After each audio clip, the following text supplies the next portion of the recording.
काल मी चाकणला संध्याकाळी घरी जात असताना या ठिकाणी लोकल फाटा आहे चाकणचा, त्या फाट्याच्या पलीकडे काही महिला शॉर्ट कपडे घालून या ठिकाणी उभं राहिलं मला आढळलं। आज सकाळी दुपारी या ठिकाणी मी आलेलो आहे। आज त्या ठिकाणी आलो, जरा पाहणी करतो नक्की या ठिकाणी काय कृत्य घडतंय, चाकण पोलीस स्टेशनचं या ठिकाणी लक्ष आहे का नाही। कारण की रात्रीचं या ठिकाणून जाताना अनेक फॅमिली जातात, त्या फॅमिली सगळं त्यांची लहान लहान मुलं असतात। उद्या रस्त्याने एखादी महिला शॉर्ट स्पीड कपडे घालून उभे तर ती मुलं विचारू शकतात त्यांच्या फॅमिलीला की या काकू इथं काय उभे, तर त्या फॅमिली काय उत्तर देणार, त्यांना लाजणी खाली मान घालावी लागेल। या इथं दाखवू आपण, काय एकदा बघून जाऊ काय चालतंय नक्की काय। या ठिकाणी बस साडी दिसती, साडी दाखव बरं, त्या ठिकाणी एक साडी दिसती आता। या ठिकाणी काय घटना चालू आहे काय नाही, रात्रीच्या काय आम्हाला यायला जमत नाही, त्यामुळे सकाळी या ठिकाणी म्हणलं आपण एकदा पाहू। या ठिकाणी साडी दिसतीये,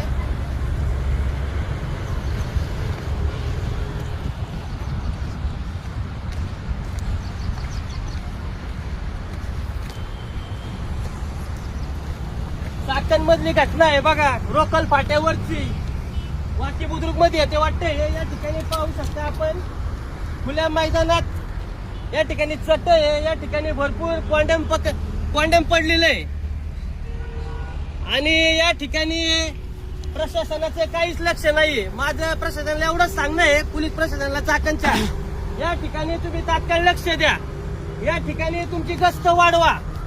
कारण की आम्हाला या ठिकाणून रात्रीचं जायला लागते, मलाच नाही तर प्रत्येकाची लहान फॅमिली घेऊन मुलांना घेऊन लोक या ठिकाणी येऊन जातात। एखाद्या मुलाने विचारलं तर त्याला उत्तर काय देणार त्याच्या परिवार। या ठिकाणी जे कोणी असे कृत्य करत असेल, असे धंदा करत असेल रात्रीचे, त्यांना पण माझं सांगणं आहे की तुम्ही लपून करा, रोडला थांबू नका।